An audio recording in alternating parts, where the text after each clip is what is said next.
भगवान शिव का जन्म कैसे हुआ? वेद कहते हैं कि जो जन्मा है वो मरेगा, अर्थात जो बना है वह फना है।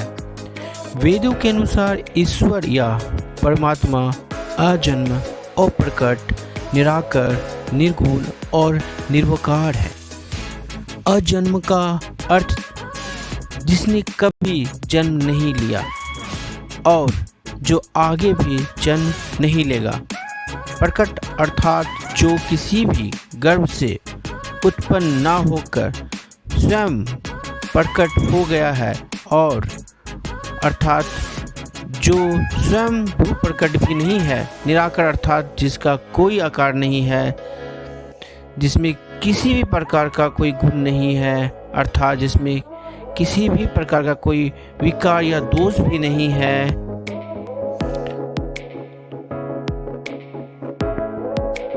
अब सवाल यह उठता है कि फिर शिव क्या है?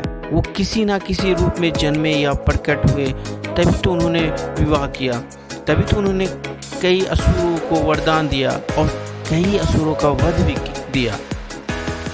दरअसल जब हम शिव कहते हैं तो वह निराकार ईश्वर की बात होती है, और जब हम सदाशिव कहते हैं तो ईश्वर महान आत्मा की बात होती है, और जब हम शंकर या महेश कहते हैं तो वह सती या पार्वती की पति महादेव की बात होती है। हिंदू जन यही भेद नहीं कर पाते हैं और सभी को एक ही मान लेते हैं। अक्सर भगवान शंकर को शिव भी कहा जाता है। शिव पुराण के अनुसार भगवान सदाशिव और पराशक्ति अंबिका से ही भगवान शंकर की उत्पत्ति मानी जाती है। अंबिका को प्रकृति, विष्णु महेश की माता, नित्या और मूल कारण भी कहते हैं। सदाशिव द्वारा प्रकट की गई उस शक्तियों की 8 भुजाएं हैं। पराशक्ति जगत जननी, वह देवी नाना प्रकार की गतियों से संपन्न है और अनेक प्रकार के अशस्त्र शक्ति धारण करती है। वह शक्ति की देवी काल रूप सदाशिव की अर्धांगिनी दुर्गा है। उस सदाशिव से दुर्गा प्रकट हुई। काशी के आनंद रूप वन में रमन करते हुए एक समय दोनों को यह इच्छा उत्पन्न हुई कि किसी दूसरे पुरुष की सृष्टि करनी चाहिए, जिस पर सृष्टि निर्माण का कार्यभार रखकर हम निर्वाण धारण करें। इस हेतु उन्होंने वामा अंग से विष्णु को प्रकट किया। इस प्रकार विष्णु के माता और पिता काल रूपी सदाशिव और पराशक्ति दुर्गा है। विष्णु को उत्पन्न करने के बाद सदाशिव और शक्ति ने पूर्ववत प्रयत्न करके ब्रह्मा जी को अपने दाहिने अंग से उत्पन्न किया और तुरंत ही उन्हें विष्णु के नाभि कमल में डाल दिया। इस प्रकार उस कमल से पुत्र के रूप में हिरण्यगर्भ ब्रह्मा का जन्म हुआ। एक बार ब्रह्मा और विष्णु दोनों में सर्वोच्चता को लेकर लड़ाई हो गई, जो बीच में काल रूपी एक स्तंभ आकार खड़ा हो गया। जब ज्योतिर्लिंग रूप काल ने कहा, पुत्रों, तुम दोनों ने तपस्या करके मुझसे नामक 2 कृत प्राप्त किए।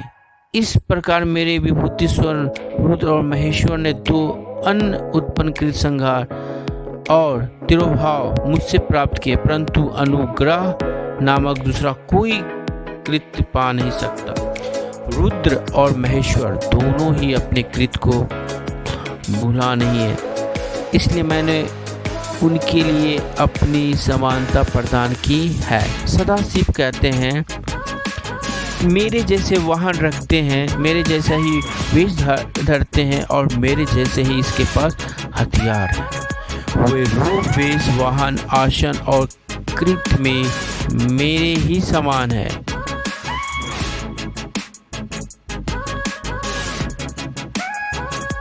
एक प्रश्न उठता है, भगवान शिव ने कहा, हे मुनिवर, मेरे जन्मदाता भगवान ब्रह्मा है, मुझे इस सृष्टि का निर्माण करने वाले भगवान ब्रह्मा ने जन्म दिया है। इसके बाद ऋषियों ने एक बार फिर भगवान शंकर से पूछा कि यदि वे हमारे पिता और आपके दादा कौन हुए? तब शिव ने उत्तर दिए, इस सृष्टि का पालन करने वाला भगवान श्री हरि अर्थात भगवान विष्णु ही मेरे दादाजी हैं। भगवान की इस लीला से अनजान ऋषियों ने फिर से एक और प्रश्न किया कि जब आपके पिता ब्रह्मा है तो दादा विष्णु है, तो आपके परदादा कौन है? तब शिव ने मुस्कुराते हुए उत्तर दिया कि मैं स्वयं भगवान शिव। धन्यवाद।